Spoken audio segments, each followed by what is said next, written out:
Hello, everyone, and welcome to another NTAC Huddle. Today, I am glad that you've decided to join us because we all know that our students need mental health support now more than ever. So thank you for joining us for this session for mental health first aid certification. It's an essential training that equips you with the skills to support individuals that are experiencing a range of mental health challenges, as well as identifying people who might be struggling. So let's learn about the certification requirements, the benefits of becoming certified, and how your staff can get this credential. Let's jump on in. So today, I am Chaz Sumners. I will be one of your presenters. I am an TA liaison. I work here with the NTAC team. I've been here about 6 months now, and before that, I taught English and special ed for 11 years. And I also, during that time, had the opportunity to work my way through a bunch of different roles at a school time program. I started as a frontline staffer, and I sort of worked my way up slowly, little by little, until I got all the way up to program director. So I understand the challenges that go on, and I understand how some of our students can really struggle with mental health. So I'm really excited to talk about this. And here to talk about this with me today is Michelle Owens. Hi, Michelle. Hi, good afternoon, everyone. I also am an NTAC TA liaison, working on the Synergy side. And I've been at Synergy for about 2 years. And prior to working here, I was a special education teacher in middle school and then also a school counselor in middle school. So I dabbled in elementary, but always ended up back in middle.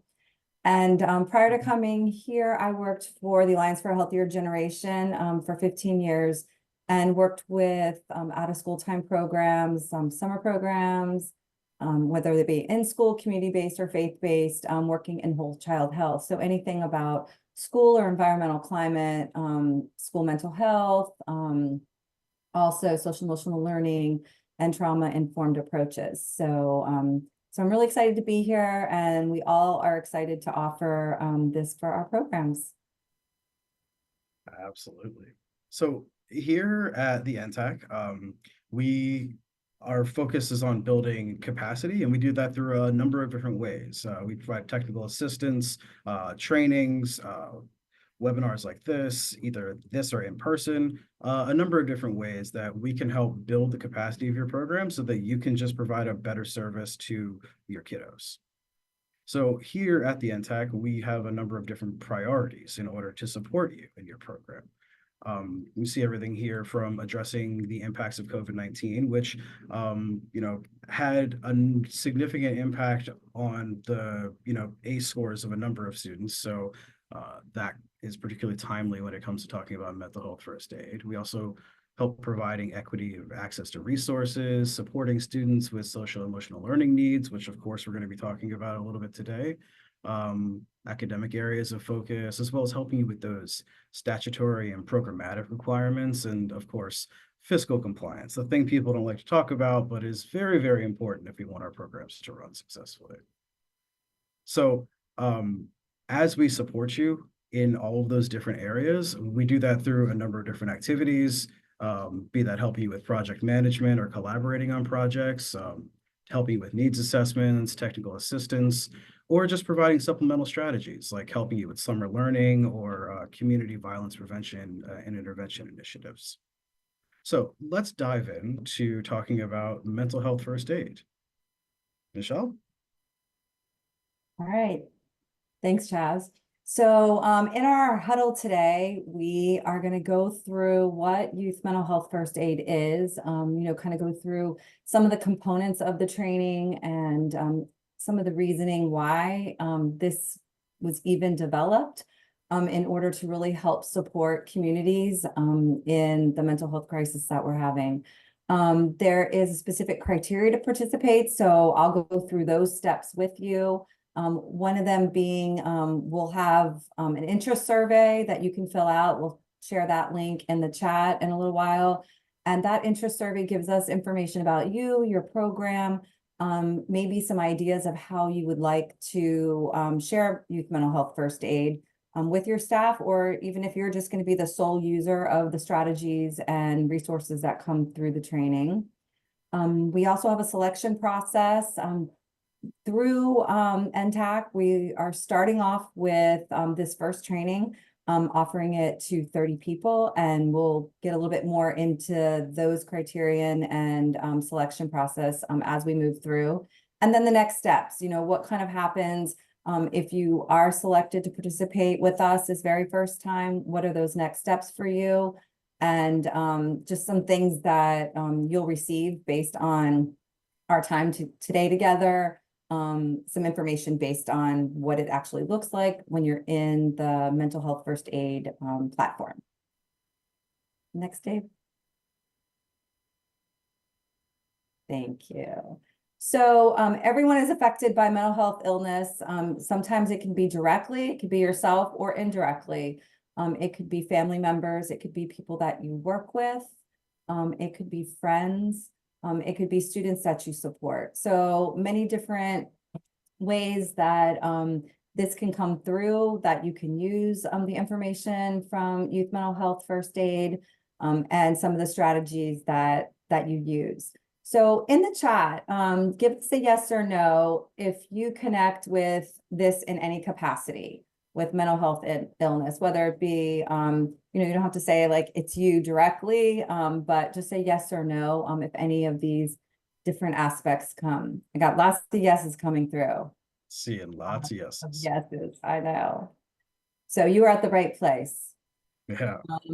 So another question, can you identify how you've been affected by mental health illness? So if you want in the chat, share with us, maybe how you've been affected by it, whether it be, leading a group of students in after school, maybe a family member, maybe a close friend,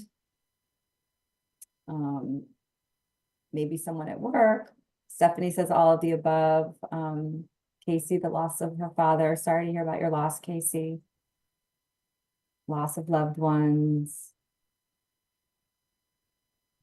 Yep, so we have some family members, students, friends. Okay, so we have a lot of different things coming through out of the 5 different components.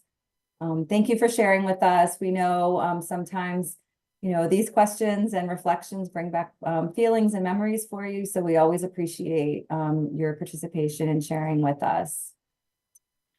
So another question would be for you as to how did you reflect on, what have you done to support mental health needs? So, really, what have you done? Whether it be with your students, is there something that you've already put in place with friends, with family?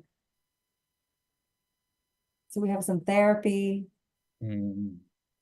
counseling, working out, so exercise. Ooh, I love restorative circles. That's awesome. Good stuff, yeah. I know. We've got a lot of fitness, physical activity, counseling, therapy. Ooh, journaling. Journaling is a great strategy. And art. We were talking about that before we started today.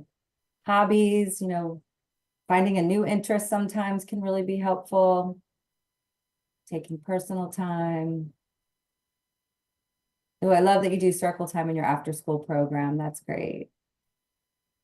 Yeah, so these are some great strategies. Again, thank you for sharing, what either supports your own mental health needs or what you've maybe suggested to others that you've shared to help them. So thank you. All right, so Mental Health First Aid is a course, and it's going to teach you how to identify, understand, and respond to signs of mental illness, and also some other related disorders. So as we go through, you'll see that there will be other things that are components of mental health illnesses, but that also, might just show up one at a time when you're working with the youth. This training will help you build the skills to reach out and provide initial help and support. I get a lot of questions, or people say, I'm not a counselor, I'm not a therapist, I don't really know how to do that.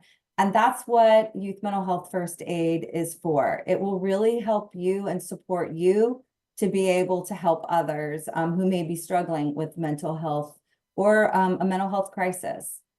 The Mental Health First Aid was created in 2001 by Betty oh my goodness, I can't speak today. Kitchener. She was a health education nurse, and also Anthony Jorm, a mental health literacy professor. They both worked together and adopted the program of Mental Health First Aid. It was first launched in Australia. So it's really interesting because a lot of our resources that we get will come out of the programs in Australia still. Mental Health First Aid USA is managed and operated by the National Council for Mental Wellbeing. And also the Missouri Department of Mental Health has a very big component in assuring that we're up on, what those strategies are, maybe making some changes. I used to do mental health first aid in my previous job, and now there's a 2.0. So there has been some changes made, especially for the virtual training pieces. I think during COVID, when a lot of this was going on, they really recognized we need to make this a little bit more interactive when it's virtual, use breakout groups. And so that's a really great component that's been added. Next, Dave. Thank you.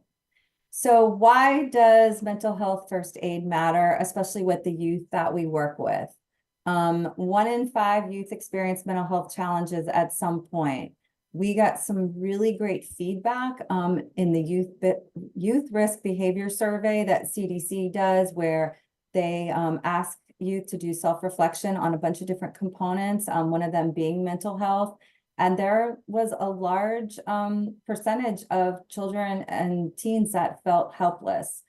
They felt depressed. And so some of these statistics will make sense. 17.1 million youth under 18 years old have had a psychiatric disorder diagnosis. That's a lot of children. That's a lot of youth that we're working with.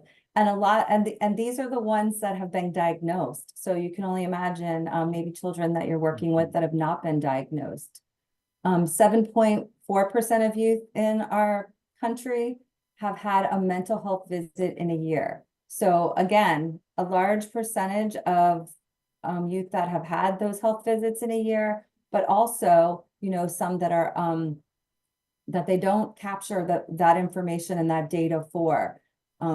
I know that, when you take a child to their well visit every year, there's a survey that's filled out now. Whether if they're younger, parents or caregivers are filling it out, if they're older, they're filling it out themselves. And it's asking these questions so that we can get more information and really, hone in on what is happening in the field with our children. Next, Dave. So what will you learn in the training? There's some different topics and strategies that we'll go through. So mental health first aid teaches about recovery and resiliency. So as we go through the course, you will learn risk factors and warning signs for mental health concerns, strategies to help someone in both crisis and non-crisis situations. So it may be where you are seeing some different warning signs that you haven't seen before, and that child might not be in crisis yet, but you're kind of catching it before it happens. And then also where to turn for help. So it might get to a specific level of support that child or teen needs. And it might be where you're like, okay, that's as far as I can go. Now I need to refer out and find additional support for this student. You also learn the skills to recognize and respond to signs and symptoms of mental health challenges, and as well as how to provide someone with initial support until they are connected with that appropriate professional help. So just like with youth that you might work with, they may not, like I think of chronic health conditions that have students that may have asthma or diabetes. You may know, okay, I know what to look for if a child has asthma, if they're being physically active, but that's as far as I can go. I can't give medical care. And so mental health first aid is similar, where it gives you those warning signs and things to look for, and then also strategies to help, but then where you need to actually look for professional help following. So some of those topics will be that we'll go through in the curriculum will be depression and mood disorders, anxiety disorders, trauma, psychosis, and substance use disorders. And so those are some of the different topics. The training provides participants with strategies and builds the skills needed to address situations and conversations where others need help with their mental health. These strategies are part of a 5-step action plan, and youth mental health first aid, or pretty all mental health first aid, it's called ALGE. And so the first one, the A, is we are assessing for risk. The second one, the L, is listening non-judgmentally. This is one that popped out a lot in the trainings that I went through, because a lot of the adults that were in the trainings thought that they listened very well, but a lot of their own stuff came out. And so they really had to think about it and listen non-judgmentally. The G, giving reassurance and information. The E, encourage appropriate professional help. Sometimes someone might speak to you about it, but not be ready to, reach out for appropriate professional help. And then the last E is encourage. Through the training, it really encourages self-help strategies and also other support strategies that you can share with the youth that you work with and their families or caregivers. Next slide. Thanks, Dave. So mental health first aid offers different training courses based on unique groups. The one that we're focused on right now is youth mental health first aid, and that is designed for adults who interact with youth. So if you interact with youth in any way, if you are working with them in your 21st Century Community Learning Center program, if you, have a community-based organization that you work in, and youth are coming into that. Summer programming is another big place where sometimes some of that comes up a little bit more because you have the youth all day long. So sometimes you'll see more things that might be happening as the day goes on. It also, the course introduces mental health challenges for youth. It reviews adolescent development. So what development's happening, that might be, normal adolescent development, and then what might be actual challenges for the youth. And it teaches an action plan for how to help youth in crisis and non-crisis situations. So it'll give you different strategies for if a youth is in crisis, and then the action plan also helps in non-crisis situations. These are the topics that are covered. So anxiety, depression, substance use, disorders in which psychosis may occur, disruptive behavior disorder, and then also eating disorders. So, yeah. Michelle, I don't mean to interrupt you, but I'm just sitting here thinking, as somebody who's gone through the training, like, can you just let us know a little bit about how you feel like the overall impact that it's had on you? Yeah, I feel like that when I've gone through the training as someone that was trained, and then also being in breakout groups with other participants who have never had any background training in counseling or therapy or social work or anything like that, I feel like the training was very much an impact on how to connect with youth. One of the big things was the importance of relationship building. How important that is. And again, I talked about that non-judgmental listening. If they feel as though you're not judging them and that they trust you, you'll get a lot more out of them as far as them sharing, their feelings or what might be happening in their lives to make them, feel this way. Also, I think that a part that was very important was covering, the trauma aspects of it, going into what adverse childhood experiences are and what they look like. A lot of participants in the training thought ACEs and the trauma pieces were something that they wouldn't have to, kind of focus on or help support, but then realized, oh, the ACEs aren't these high level mental health crises all the time. Sometimes it's very low level, and it is things that are happening in the child's community, home, or within their own lives. So I think those were the really important ones that stuck out to me for myself, and then also listening to others that had never really worked in the mental health field. Awesome. Thank you so much for sharing. Sorry, didn't mean to interrupt. No, thank you. Let's move on. All right, Dave. So training logistics. So once we go through those surveys that we're doing on participants going through the training with us, these are just some of the different logistics that come with it. So the first one being, who would actually join us? All of you are here today. You've got the email, you've got the social media link, you got some way that you joined us today through our newsletter.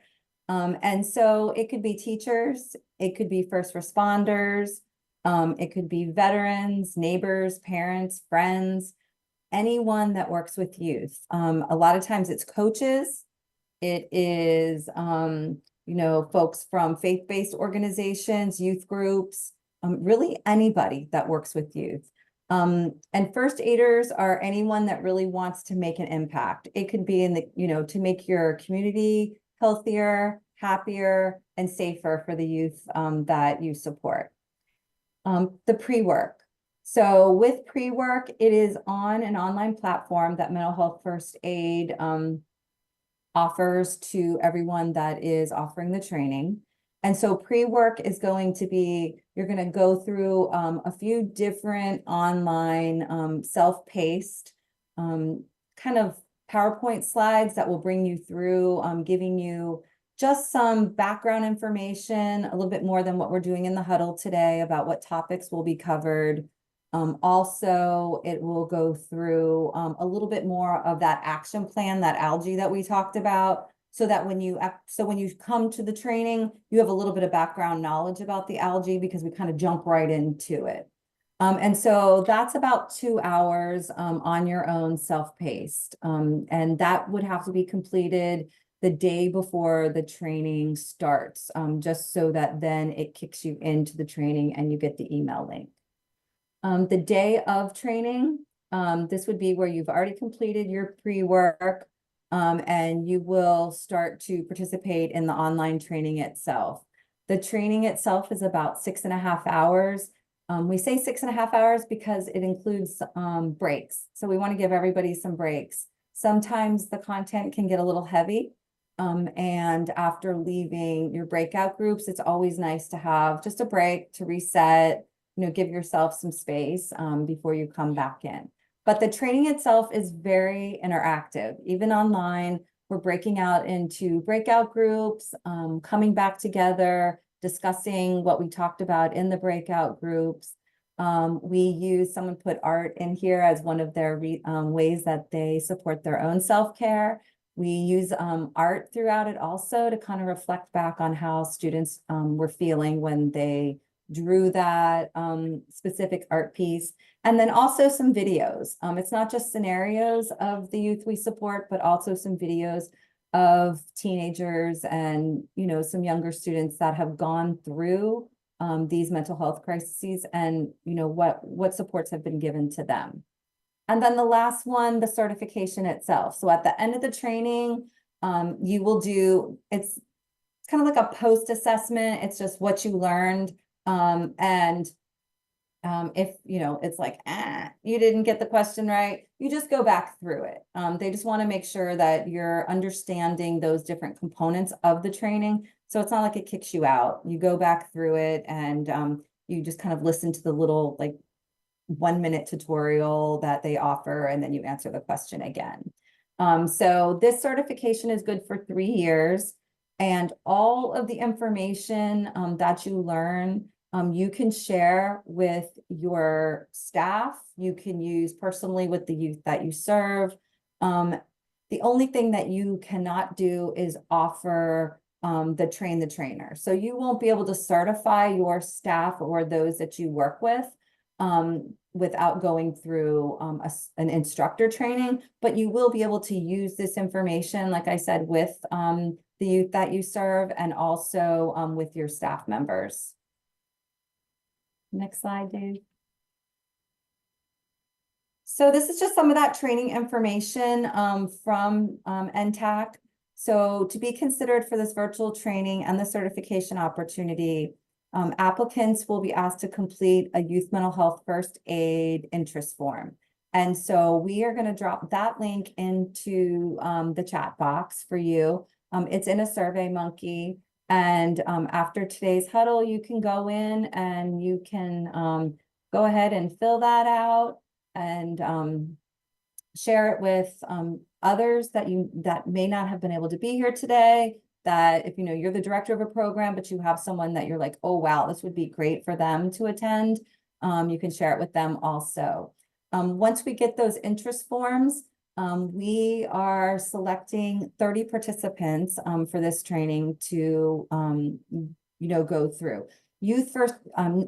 Mental health first aid. One of their requirements is that we keep our trainings pretty small. They want it to be very interactive. They want it to be where we break out into groups and come back and everybody can kind of share. So if we have 150 people on there, it's really hard to do that. So they ask that we keep it smaller. So after that, you do that survey and you are selected, you would register for the training and receive a unique link to log in. And once you get that link, you will gain access to the Youth Mental Health First Aid website. So it'll bring you in to their platform, specifically to that area of the content. And then you will, again, complete the 2 hours of online pre-work. And you are required to attend both days of the training. It's a requirement from Mental Health First Aid that you are active and there for both days. We encourage that you use your camera. You don't have to, but it is highly encouraged because without us being in person, it just makes it more engaging. It makes it more, especially when you're in breakout groups, when you're face to face with others, it makes it feel like a little bit more like you are in person. And so engaging and exchanging the information really becomes more, I feel like, successful if you are on camera. But again, it's not required.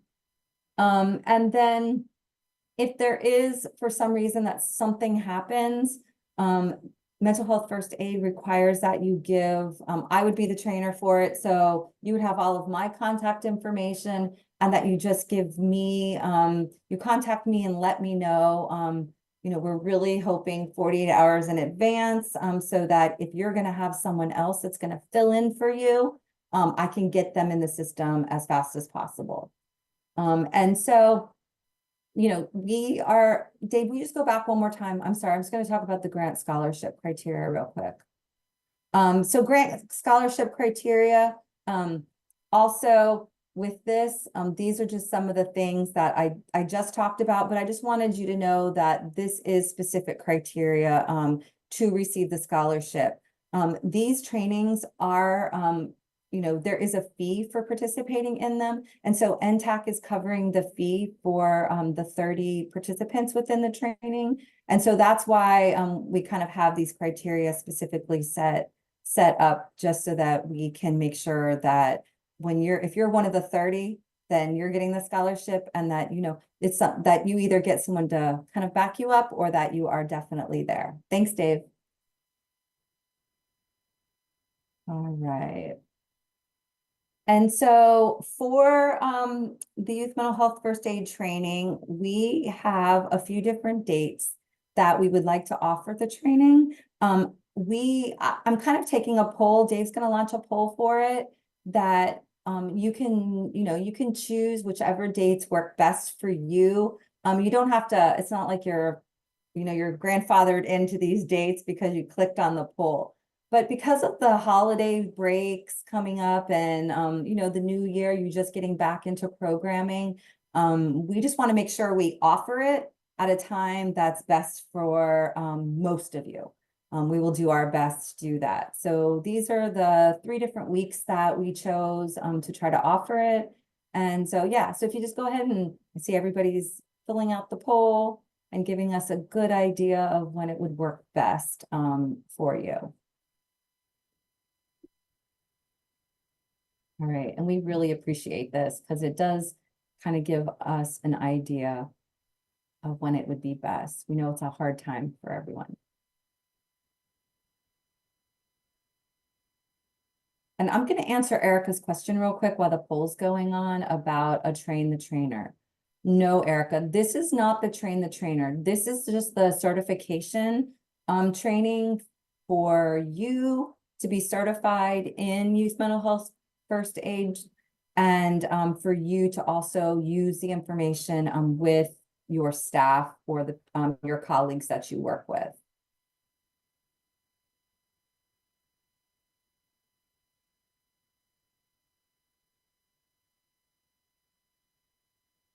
Okay, Hannah, thank you for recognizing that. Yes, we had to take out 12, and 12, 13 because of additional trainings we have going on in NTAC. So that was a typo on our side. But in the future, offering this, if Thursdays, Fridays would be a good option, we can look at those dates. We can look at those days of the week also. All right, so thank you for doing the poll for us. So this is just giving you a screenshot of what it would look like. So if you do your interest survey, you are accepted to be part of this first initial youth mental health first aid training with us, one of those 30, this is the email that you will receive. So I wanted to be able to show you what you'll receive so that you don't get confused, because it won't come specifically from NTAC. It'll come from the mental health first aid platform. So, and then this is where I said it'll give you that unique link that will drag you in. And that link is specifically for you. So when you receive this email, you can't really share this with others because this brings you in. It's got your name connected to it, all of your information. And as you go through the learning management system, which is called Connect for mental health first aid, it will, each time you do a step, it kind of turns green for you. So you know that you have completed that. And then once all of those are filled in, then it gives you your certification. It will email the certification to you. So we just wanted to make sure that you were able to see this. So if this is what you receive, you know that it's coming through Mental Health First Aid's Connect platform. Okay, so I know we're a little bit over time, but we're going to transition into an office hours for some Q&A for some mental health first aid related questions. But before we do that, we'd like to drop a feedback poll in the chat here for the Huddle, just so we can get some feedback on how impactful the Huddle was for you in your program. Also, here on the screen, you'll see QR codes that help you connect with NTAC and the team and what we're doing. You can join our newsletter, you can follow us on X or LinkedIn, and you can visit us at our site, 21stcclcntac.org. Speaking of our NTAC team, we have several wonderful members of our team here to assist us in our office hours here as we talk about mental health first aid. And I'm looking forward to a really fun and fruitful discussion. All right, so I'm going to stop sharing so that we can all have a nice cozy little chat here. So if you have any questions about mental health first aid, from the Huddle or even before the Huddle, feel free to drop them in the chat. But until then, we have a couple that have already come in for us. So I figure we'll start with those. The first question here we have is, can you share how the certification has enhanced your ability to support individuals experiencing mental health challenges? I'm going to throw to Yana first, I think, because I know several of us have experience with mental health first aid. So let me throw to Yana first. So thanks, Chaz. So my experience with it is maybe a little bit different. I have done that training, but really what I've used it the most for is In addition to kind of my job, I also volunteer with the National Suicide Hotline. So it has Wow. definitely come in handy with that. So that's a little bit out of the out of school time realm. But that is really where it has come the most in handy. And that is really an environment where I'm dealing with people kind of in extreme crisis. But it also definitely has applications on kind of the less extreme end of things that you are probably more likely to encounter in your out of school time environment. And I've definitely experienced as a site director, having the experience of when you are working with a child, especially when you have a child who's having behavioral problems, really connecting to them when that student comes to the kind of admin. It gets moved outside of the classroom, being able to connect to that child, understand some of the motivations that can explain uh, the behavior and give strategies for de-escalating the situation has been really helpful. And the nice thing that I've experienced with the mental health first aid training is that there's really examples and scenarios with kids of all ages. So you do get some background and experience working and some ideas of working with kids and what it might look like working with elementary school students all the way up to middle and high school. That's awesome. And talk about like, several really impactful examples of supporting individuals at different stages of their life with mental health because of the training you got. Thank you so much for sharing. That's really awesome. Let's see. Another question we have here are what specific skills or knowledge from the mental health first aid training have you found most applicable to real life situations? Does anybody want to take the first swing at it? I'll be happy to chime in. So while I actually have not yet participated in a certification course, I spent a lot of time learning about mental health first aid as part of this project with the NTAC. And what I came to understand is that even if it is not a mental health crisis, the strategies around how to have conversations with students who might be facing some kind of emotional moment or whatever it may be, that can be applicable just to have good conversations with students about what's going on. And so I'm very excited to see that like in live action for myself. But that's the takeaway that I've gotten from talking, with Michelle and just looking through, the website with folks like testimonies about participating in the training. Yeah, I absolutely love that. Sort of that L from the algae, right? The listening non-judgmentally. Somebody doesn't have to be in, some sort of mental health crisis for it to be impactful to listen to them non-judgmentally, right? That's just a skill we could all use across, the board, and can be really helpful when it comes to all of our interactions. And Chaz, I'd say too, I think one of the things that I took away from it was that, how you respond, you really learn how to respond to youth. And a lot of, I talked about before, a lot of people, take their own stuff into it when they're responding, whether it be body language or facial features. And so within the training, they talked a lot about, just kind of making sure that if it's something that makes you feel uncomfortable or something that you really can't respond to the student for, that you have someone else come in and either, be there with you and assist you, or someone else that might be able to respond a little better than you could. Right. Takes a village, right? Yeah. All right, let's see. Next up, we have a question about sort of like misconceptions around mental health. So the question is, were there any misconceptions you had before the training that were clarified through the certification process?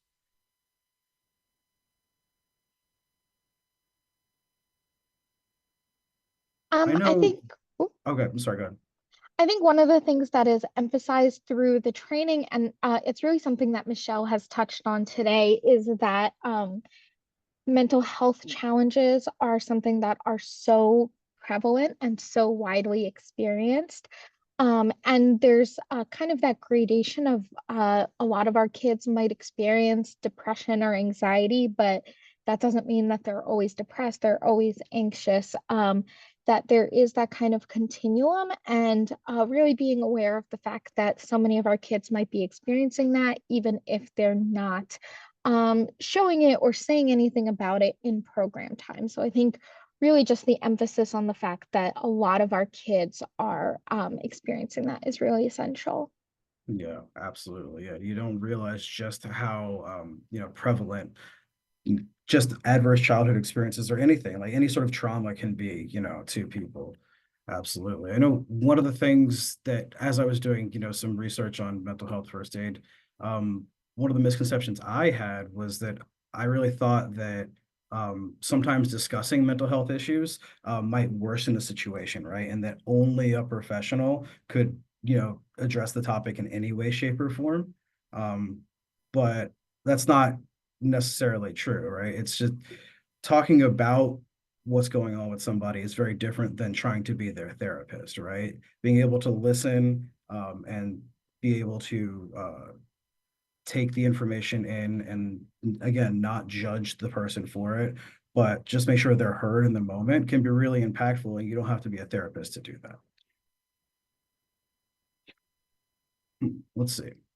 We have another question coming in asking about potential ways that program staff could utilize mental health first aid certification to support their work in after school programs. So we've sort of touched on some of these, but I don't know if anybody wants to go into any more depth when it comes to like just like actual actionable ways that staff can use it in the day-to-day in your program.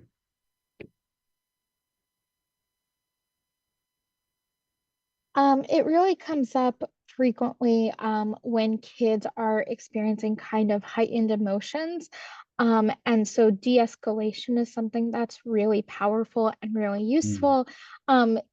Mental health first aid is not the kind of only place where staff or leaders might have heard of de-escalation strategies, but there are a lot shared through the mental health first aid training that can be really applicable. Again, whether a student has kind of like a mental health crisis during your program time, or if they're just having kind of those really heightened emotions, and that emotional arousal can be um, kind of treated and addressed with some of those de-escalation strategies. And when a child's emotions are kind of de-escalated, that's where you can get to the stage that is problem solving, and get to the stage where you can start to understand the causes of the emotional crisis or the emotional arousal.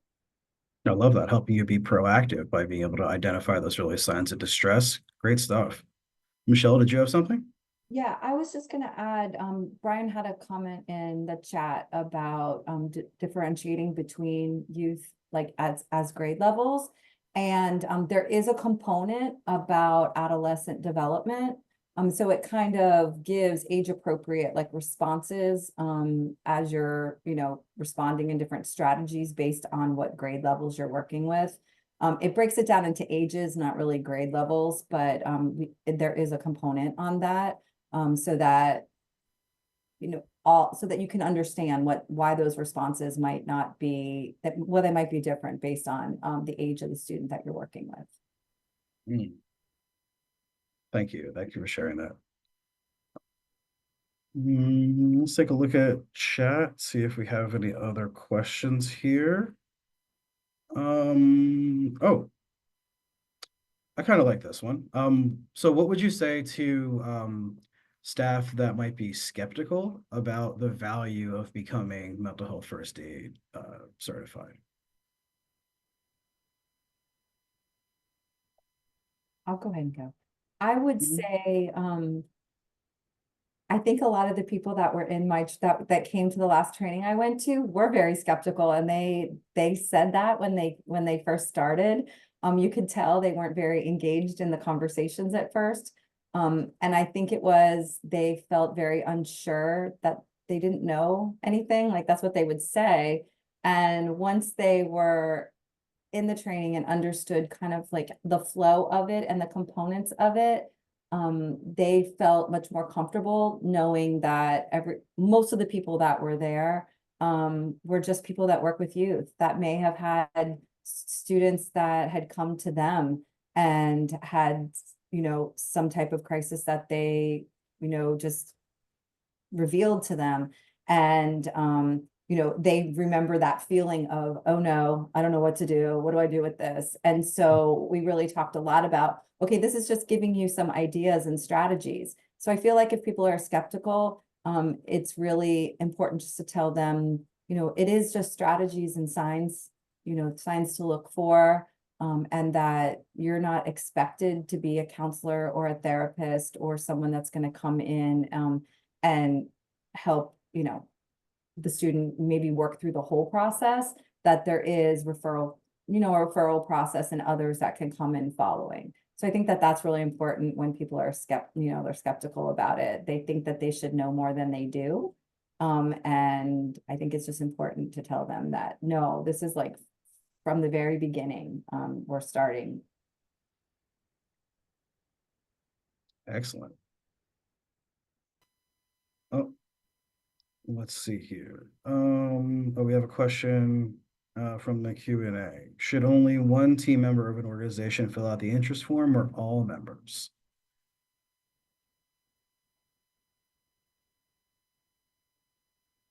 All right, I think you're muted, Michelle. Sorry about that. I would have all members fill it out. That would give us a better understanding of like each person. That would be good. Awesome, thank you. So it looks like our questions are starting to peter out here in the chat. I thought it might be really helpful for those of you that have gone through the mental health first aid training, if there's maybe like a success story that you can think of, like something like a time like, yeah, that was really impactful and I really made a huge difference there. If you could think of one that you might share that is, I guess, appropriate for the group, of course.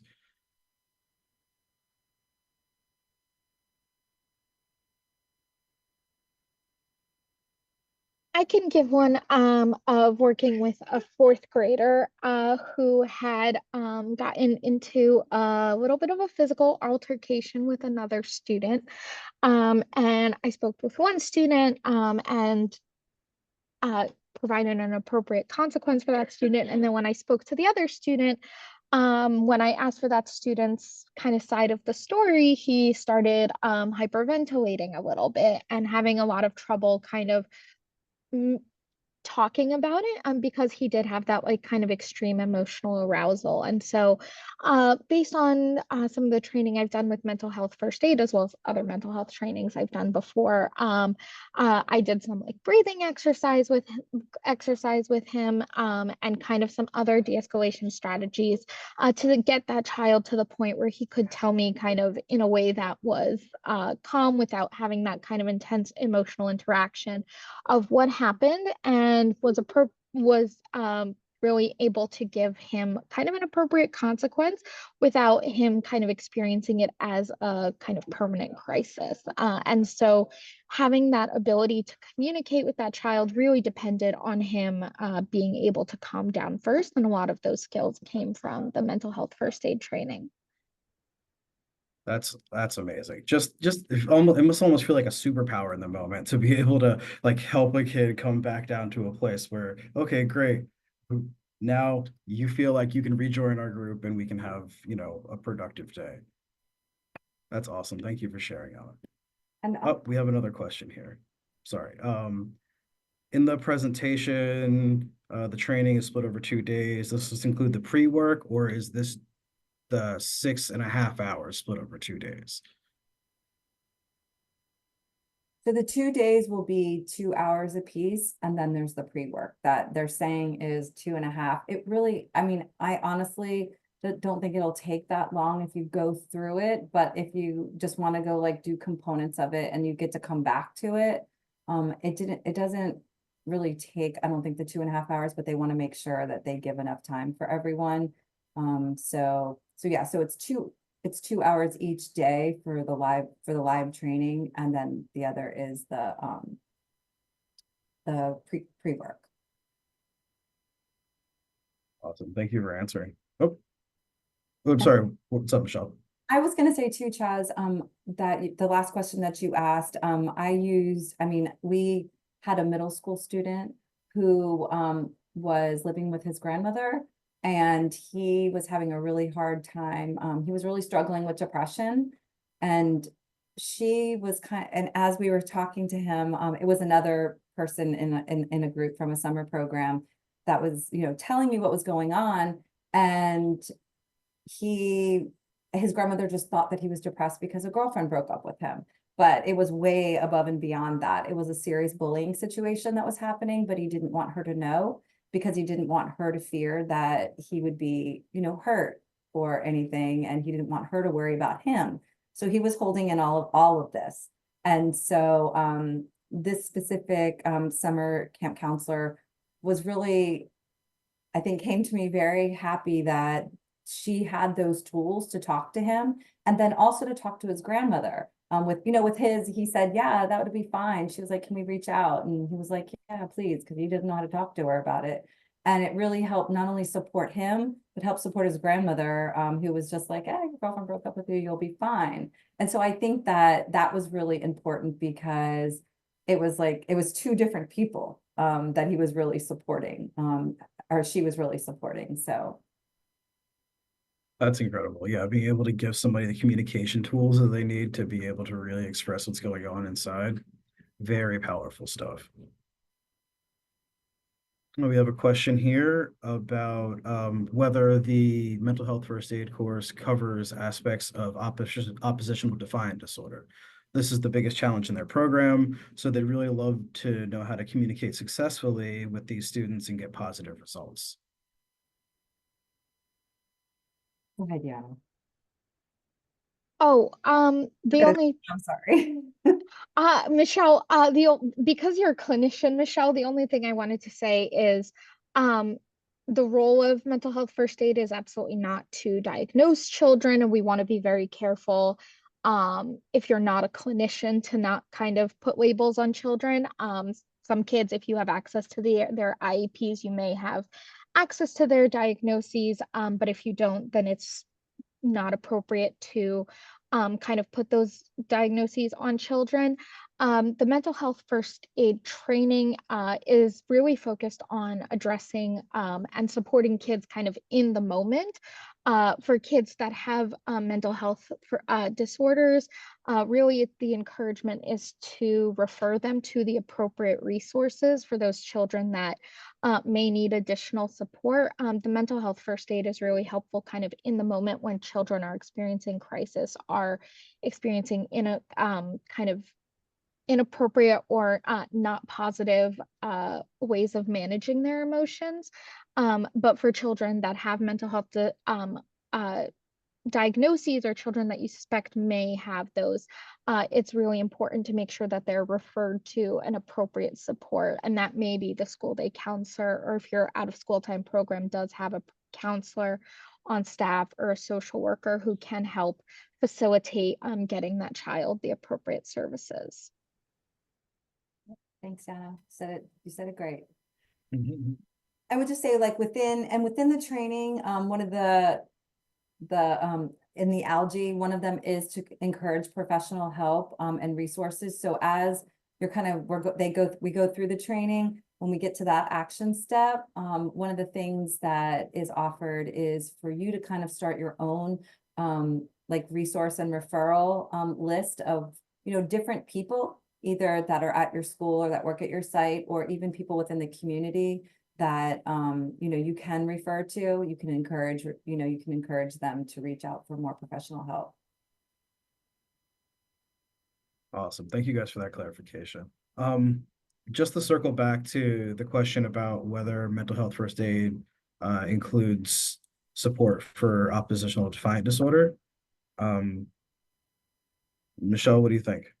Yeah, no, I'm with Yana that I feel like that is something that even if you do have access to the student's IEP and you do know what the school day, what the counselors or social workers or school psychologist is working with that specific student on, mental health first aid really doesn't give those tools and strategies to work with, a student with ODD. I feel like that would definitely be like Yana said, where, you know, as a director coordinator of the site, you would have to, you know, really speak to either school day staff or family members if they are receiving any type of counseling or therapy outside of your program. Okay, great, thanks. All right, looks like our questions have petered out here.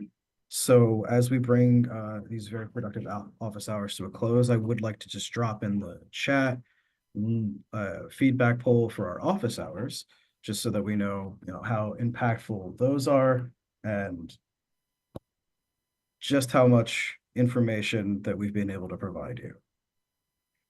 So if you guys just take a moment, thank you so much. I see people already jumping on there to fill that out.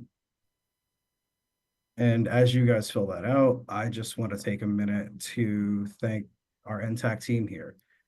You guys are amazing, and the NTAC team collectively is such a vast vault of knowledge on a wide array of topics that it's an incredible resource. That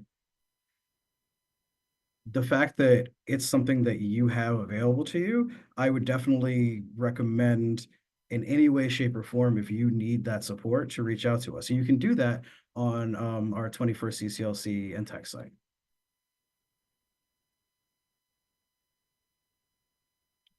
Okay, great. We're gonna just give it a couple more minutes, or another minute or two to fill out the poll here. And again, thank you all so much for joining us.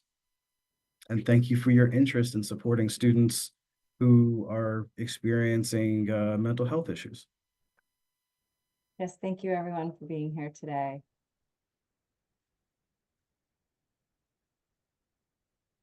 All right, everyone. Thank you so much.